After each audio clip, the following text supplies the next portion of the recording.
Hey guys, Kevin here to bring you a brand new video where today I am here to talk about yet another David Lynch film. Now I know I've talked about a lot of these at this point, and I've actually watched 6 David Lynch films and made 4 different videos on just David Lynch and his films in general. I've watched Eraserhead, I've watched Blue Velvet, I've watched Mulholland Drive, Lost Highway, Rabbits, and The Elephant Man.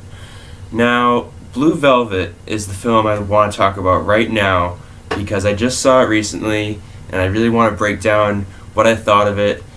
And I know I've made a lot of videos of this, like I've said, but I really just enjoy discussing what my thoughts are after seeing this type of film, because I know David Lynch, even if you think you understand all the aspects of a movie of his, there's always going to be some aspects that you don't understand, as a lot of it is up for interpretation, and it for a lot of people watching his films, it's almost completely impossible to fully understand what was happening in the movie. But I must say, as far as non-linear films go with dream sequences, and in case I need to clarify more about what I mean by like a non-linear dream sequence, I just honestly mean like a film that it's kind of like structured differently from a lot of other films that you normally see.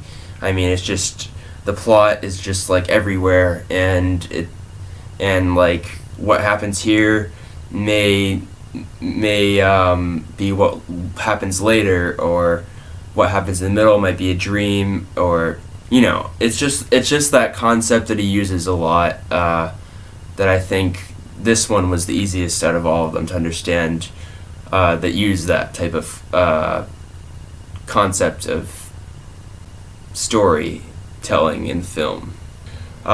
This does not include Elephant Man. Elephant Man was more of a linear film with a more understandable plot, but Blue Velvet was much like the other films that David Lynch made, like Lost Highway and Mulholland Drive.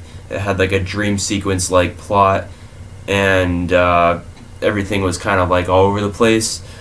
But this film of that nature was what I would say was the easiest to understand film out of all of them.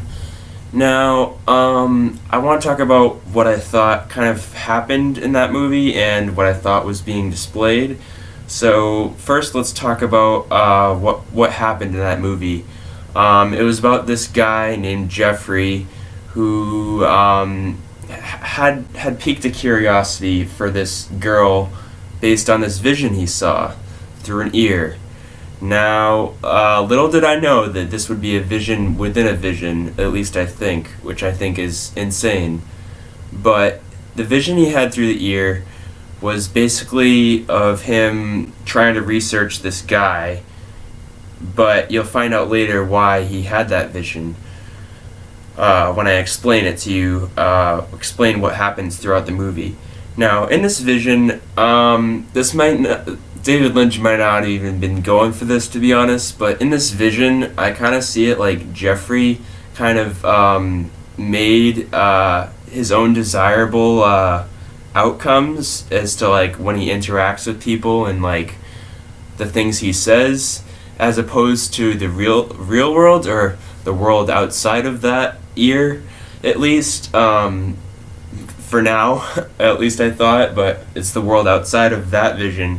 The world outside of that vision was a world where I saw it as him kind of not getting the desirable outcomes, and things weren't going his way, and that was just seemed like the nature of his life.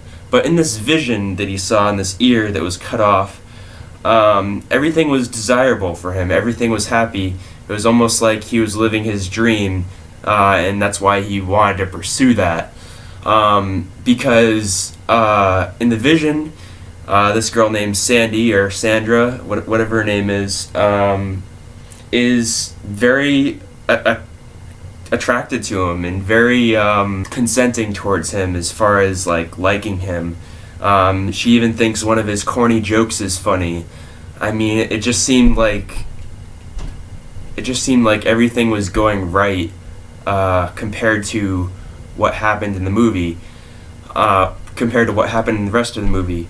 Now, I also want to note, this is very little part, but there was like a little car that drove by, and this guy said like, "Hey, hey," and like, nothing happened. Like it was like Jeffrey just made the vision the way he desired it, because in the real world, a guy like gawking at a girl like that, might result in the girl running off or going with the guy, but no, so as opposed to like his other vision, as opposed to the world outside of that vision, I think it was very much the opposite, in that a lot of the things that he said just weren't working out with how he wanted to get that girl. Here's a small example. When he talked about liking beer, he talked about Heineken as his favorite beer, and then Sandy said, "Oh, I don't like Heineken. Bud is my favorite beer." Okay, so it's not what he wants. She's not agreeing to everything he likes. Like in the vision, it seemed like that's at least the impression I got. This could all just be wrong, but that's just one of the pieces that I took out of this. But that wasn't the whole movie. But basically, I form a lot of my judgments based on that, though, because I see it as Jeffrey is this guy who just can't seem to get what he wants. It seems like, and he tries to get this girl, and in doing so, she ends up not liking him. And I kind of see this girl Dorothy is like the centerpiece of this whole story. I'd say she's more the main character than Jeffrey is, actually, as weird as it is to say. And I actually also thought Jeffrey was the antagonist at first, because he was really suspicious about his father being in the hospital and really didn't say much about it, and the whole ear thing. It was almost like he was up to something, but he really wasn't. It was just him trying to see more in his life, I guess. But seeing the girl allowed Jeffrey to experience more, because it allowed him to see a light of a woman who was being abused, and it was the total opposite side of the spectrum with this guy, Frank Booth, from him, because Jeffrey was just someone who wouldn't get what he wants, and you'd be like, okay, well, oh well, this is whatever. But Frank Booth would do whatever it takes to get what he wants. I'll just say that. That's to say the least. He really always got what he wanted. And so he was the opposite in that sense. So in that happening, he was abusing Dorothy, and she became like the centerpiece because of her abuse, and her abuse went on to went on to Jeffrey, and it was felt in that way towards Jeffrey, because she wanted him to hurt her, which is crazy for him, because he could never imagine doing something like that, because he's always been that type of play it safe type of guy.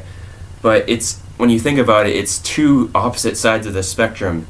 It's someone who wants the undesirable, and someone who doesn't want the undesirable, when you think about it. So it was like opposites were attracting in that moment. So and I guess like because she was so used to the abuse that she almost wanted it to come from someone who cared for her, but she still wanted to be hit anyways. She just wanted it to come from him, because he was more of a character of good stature, I guess you could say. Now, this is random. I just really want to point it out, because I know it probably has some significance, and I just did not figure it out. But I honestly could not get a read on why Frank Booth always breathed out of that suction cup thing. I really had no idea. Honestly, I think it has a strong relation with the movie, I'm sure. I just never figured it out. Now, another thing to note is the title of the movie, Blue Velvet. And now the reason I think it's titled this is because Frank Booth, his way of connecting with the girl Dorothy is through this blue velvet robe that he always gets her to wear, and he holds this piece of blue velvet in his hand. So, and they sing the song about it too, and he was there at the bar one time, just watching, so it showed that he had a connection between her and that piece of blue velvet, I think. And that was what was driving him partly to stay with her, I guess, because at one point he basically just demands her to put it on, and just no questions asked, she just does it because it would help him to feel better about being with her.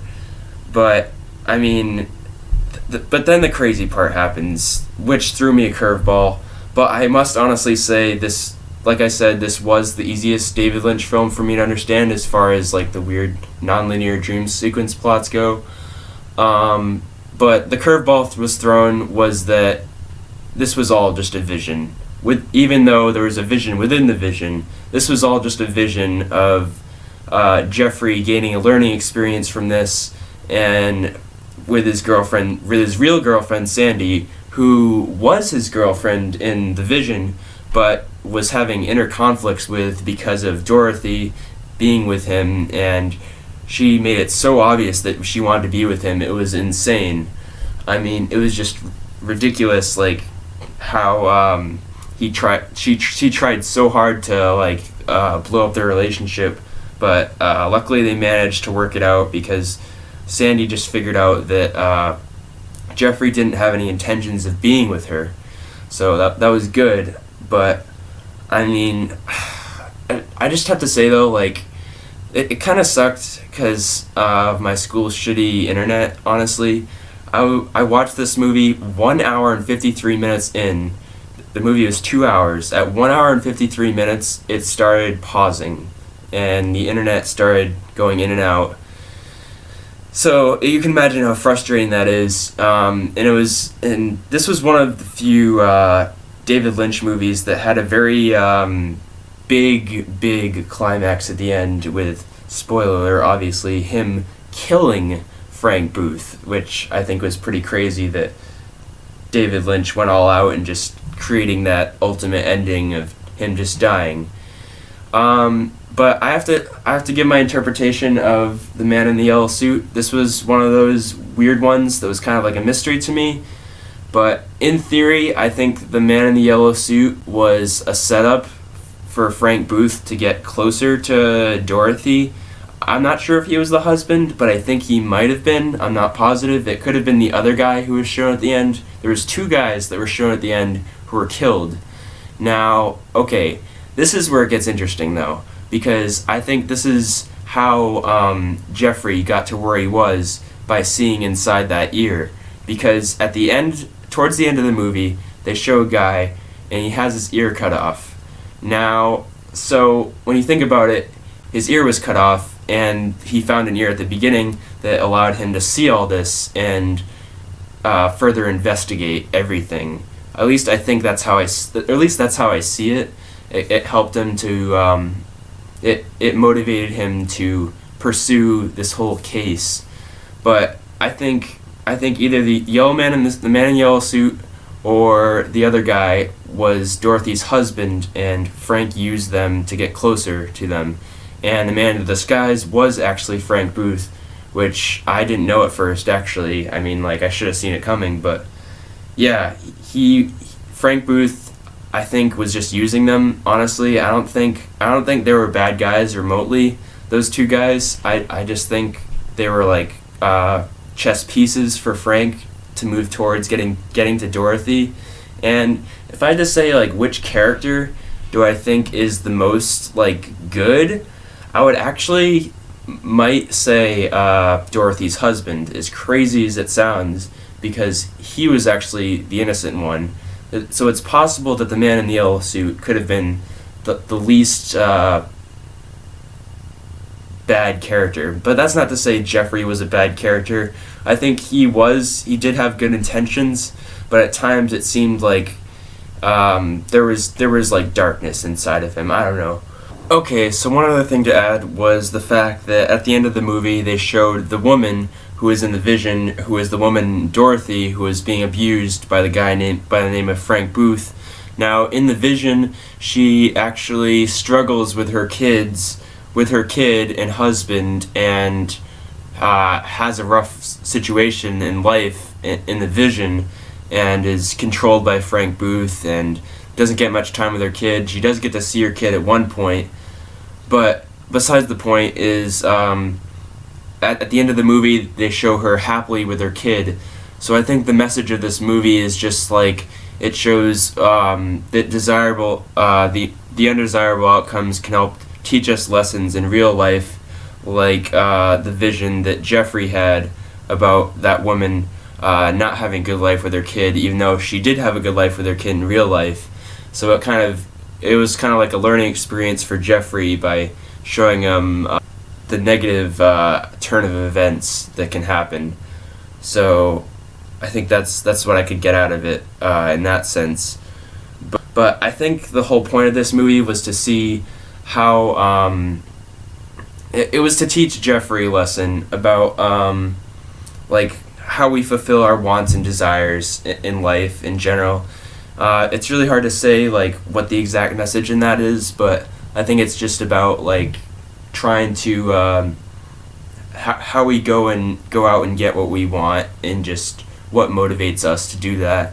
And I think it helped to teach Jeffrey a lesson about life in general in that sense. But I mean, I think it was interesting to see because Jeffrey himself was almost like the exposition. I don't know how to explain it. He explained a lot of the plot. Like if you pay attention to that car scene specifically, he explains a key part in the plot.